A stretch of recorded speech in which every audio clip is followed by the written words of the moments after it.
વિહાર શરૂ થઈ ગયો. પૂજ્યશ્રીની ખુરશી ઊંચકવા હંમેશા જોવા મળતી હોશ આજે દેખાતી ન હતી. સહુ ઉદાસ હતા. પોતાના ગુરુદેવને પોતાની વિદ્યાશાળાથી આ રીતે ચાલુ ચાતુર્માસે વિહાર કરવો પડ્યો એ કોઈને ગમ્યું ન હતું.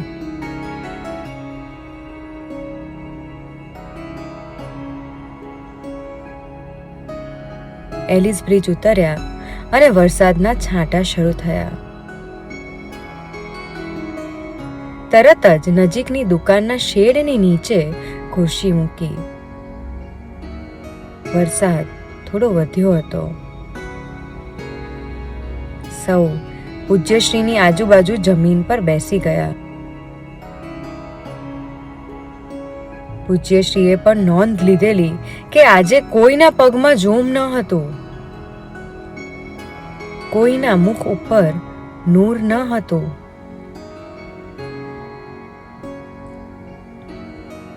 કંઈક વિચારીને પૂજ્યશ્રીએ કહ્યું, તમારી ઉદાસીને સમજી શકું છું, પણ એક પ્રશ્ન પૂછું? બધા વતી એક યુવાને કહ્યું, જી ગુરુદેવ. પૂજ્યશ્રીએ કહ્યું, પર્યુષણના પ્રવચનોમાં એક વાત આવે છે. સિદ્ધાર્થ મહારાજાના એક મિત્ર આશ્રમના કુલપતિ છે. એમની વિનંતીનો સ્વીકાર કરીને શ્રમણ મહાવીર આશ્રમમાં ચાતુર્માસ માટે પધાર્યા. કુલપતિએ એક તાપસની ઝૂંપડી શ્રમણ મહાવીરને સાધના માટે ફાળવી અને તાપસને બીજી વ્યવસ્થા કરી આપી. આશ્રમની કેટલીક ગાયો આશ્રમમાં આવીને ઘાસની ઝૂંપડીનું ઘાસ ખાવા લાગી. બીજા તાપસો તો પોતપોતાની ઝૂંપડીનું રક્ષણ કરી લેતા, પણ શ્રમણ મહાવીર તો પ્રાયઃ ધ્યાન અને કાયોત્સર્ગમાં રહેતા. એમાં એમને દેહ પણ નજરમાં ન રહેતો તો ઝૂંપડી તો કેવી રીતે નજરમાં આવે? આથી ગાયો નિર્ભયપણે એ ઝૂંપડીનું ઘાસ ખાતી. એ ઝૂંપડીમાં પૂર્વે જે તાપસ રહેતા હતા એમનાથી આ જોવાતું નહીં. એમને વિકલ્પ થતો કે આમને આમ ચાલ્યું તો મારી ઝૂંપડી જ બચશે નહીં.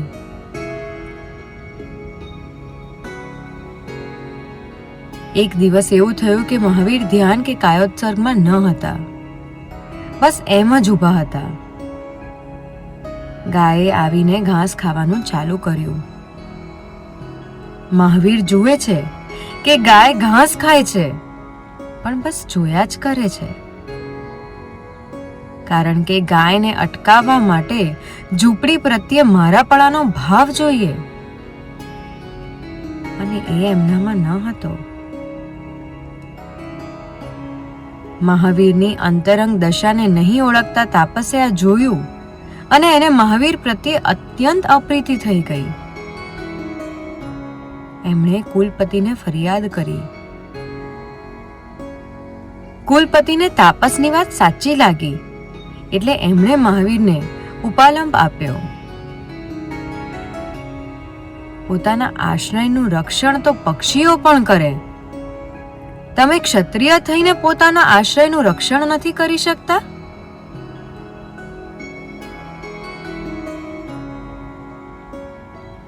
કુલપતિ તો ઉપાલમ આપીને જતા રહ્યા, પણ શ્રમણ મહાવીર વિચારમાં પડી ગયા. એમને જોયું કે કહેવાતા સંત પણ જે વાસ્તવિક આશ્રય છે એને ઓળખી શક્યા નથી, અને જેને પોતાને આશ્રયની જરૂર છે એને આશ્રયરૂપ માનીને એને વળગીને બેઠા છે. એમની સામે બે વિકલ્પ હતા. એક, આશ્રય રૂપ અંતકરણનું સેવન કરવું. બીજો, ઝૂંપડીનું રક્ષણ કરવાના તાપસ અને કુલપતિના આગ્રહને સંતોષ આપવો. આશ્રય રૂપ અંતઃકરણનું સેવન કરે તો આગ્રહને સંતોષ આપી શકાય તેમ ન હતું, અને આગ્રહને સંતોષવા જાય તો આશ્રય રૂપ અંતઃકરણનું સેવન શક્ય ન હતું. પ્રભુએ આશ્રય રૂપ અંતઃકરણને સેવવાનો નિર્ણય કર્યો. એમણે પ્રતીત કર્યું કે અહીં રહેવાથી તાપસની અપ્રીતિ ઘૂંટાઈને ગાઢ થાય એમ છે. એના નિમિત્તે કુલપતિને પણ અપ્રીતિ થાય એમ છે.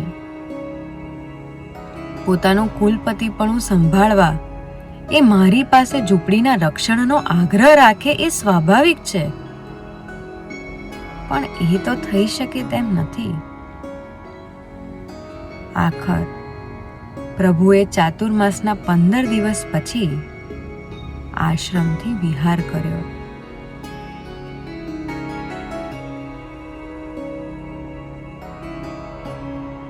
આટલું કહીને સહુના મુખ ઉપરના ભાવ વાંચીને પૂજ્યશ્રીએ કહ્યું,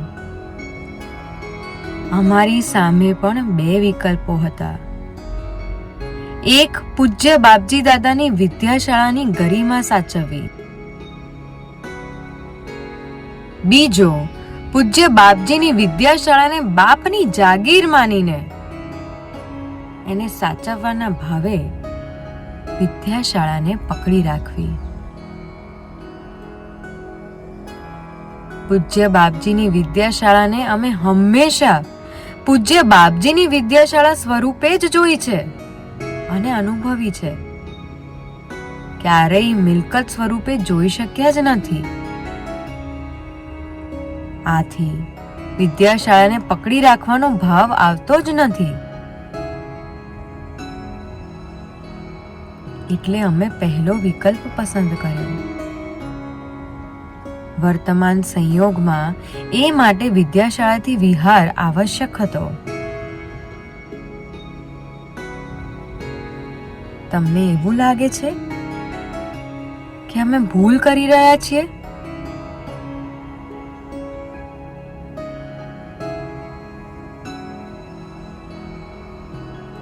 એકી ટસે સાંભળી રહેલા સહુની નજર ઝૂકી ગઈ. પૂજ્યશ્રીએ જોયું કે વરસાદનું જોર ઘટ્યું છે. એ વખતે યોગાનુયોગ હતો કે જે કાંઈ થઈ રહ્યું છે ખોટું છે એવું મનાવનાર ભાવનું જોર પણ ઘટેલું. આથી જ એ ઝૂકી ગયેલી નજર એકરાર અનુભવતી હતી કે ગુરુદેવ,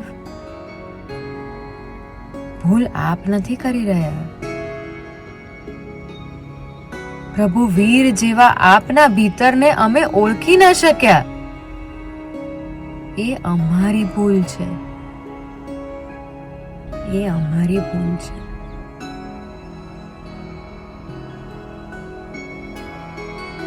સહુની ઝૂકેલી નજરનું અનુમોદન કરતા પૂજ્યશ્રીએ થોડી ક્ષણો એમ જ પસાર થવા દઈને પછી કહ્યું, આશ્રમથી વિહાર પૂર્વે પ્રભુએ 5 પ્રતિજ્ઞાઓ લીધેલી. એમાંની એક પ્રતિજ્ઞા હતી, ના પ્રીતિમદ ગૃહે વાસઃ. જ્યાં અપ્રીતિનો વાસ હોય ત્યાં વાસ કરવો નહીં. સજ્જન પુરુષો સત્ય પ્રતિજ્ઞા હોય છે. આ તો પુરુષોત્તમ હતા. એ પોતાની પ્રતિજ્ઞાનો ભંગ જ ન કરે. અમે જ સાચા, આમ જ થાય, આ અમારું જ સ્થાન છે, એવા કોઈ પણ પ્રકારના આગ્રહના ગર્ભમાં અન્ય જીવો પ્રત્યેની અપ્રીતિ પડેલી છે. આવા આગ્રહ ધરાવતા અંતઃકરણમાં પ્રભુ વીરનો વાસ નથી હોતો. તમારી પાસે 2 જ વિકલ્પ હોય. કાં તો તમારા અંતઃકરણમાં પ્રભુ વીરને સ્થાન આપો, કાં તો આગ્રહને જગ્યા આપો. તો તમે કયો વિકલ્પ પસંદ કરો? પ્રશ્ન પૂછીને પૂજ્યશ્રીએ મૌન સેવ્યું. બહાર વરસાદ બંધ થયો હતો અને બેઠેલા સહુની આંખો વરસી રહી હતી. એ ક્ષણો એવી હતી કે સહુને પૂજ્યશ્રીના શ્રી ચરણોમાં આમ જ બેસી રહેવું રૂચતું હતું. એ ક્ષણ એમ કહેતી હતી કે આ ચરણને છોડીને ક્યાંય જવું નથી. એ ચરણમાં હોવું એ વિદ્યાશાળામાં હોવાનો અહેસાસ આપતું હતું. જેમ ભરતના શ્રી મુખે તીર્થંકર ઋષભના ઐશ્વર્યનું વર્ણન સાંભળતા માતા મરુદેવાની આંખોએ વરસવાનું ચાલુ કર્યું. આથી આંખોના પડળ ધોવાઈ ગયા અને માતાને વિતરાગી ઋષભના દર્શન થયા. એ દર્શને દ્રષ્ટિમાં રહેલું ઋષભ પ્રત્યેનું મારાપણું ટળ્યું અને માતાએ પરમાનંદ અનુભવ્યો. તેમ શ્રમણ મહાવીરની વાત પૂજ્યશ્રીના શ્રી મુખે સાંભળતા પ્રભુ મહાવીર પ્રત્યે અહોભાવ અનુભવાયો. એ અહોભાવે પૂજ્યશ્રીના પ્રભુ મહાવીર જેવા અંતઃકરણનો અણસાર આપ્યો અને આંખોએ વરસવું ચાલુ કર્યું. આથી દ્રષ્ટિમાં રહેલો આગ્રહ ધોવાતો ગયો. જેમ જેમ દ્રષ્ટિમાં રહેલો આગ્રહ ધોવાતો ગયો તેમ તેમ પૂજ્યશ્રીમાં વીરના વારસદારના દર્શન થતા ગયા. એ દર્શને સહુના ભીતરમાં પૂજ્યશ્રી પ્રત્યેનો અહોભાવ એવો પ્રસરી ગયો કે બધો જ ભાર ઉતરી ગયો.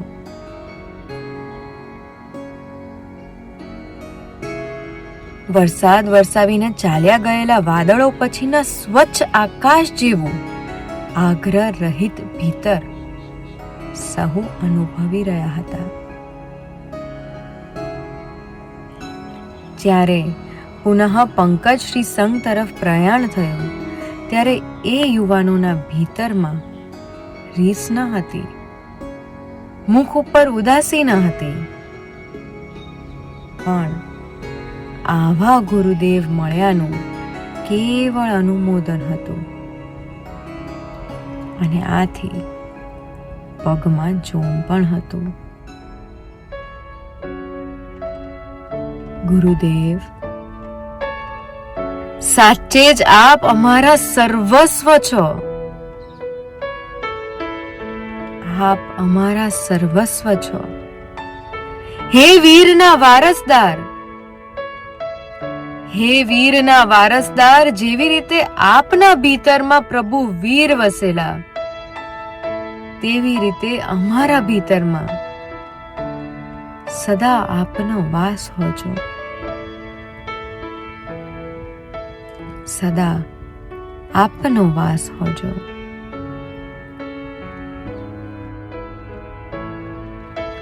એ જ આ બાળની પ્રાર્થના છે.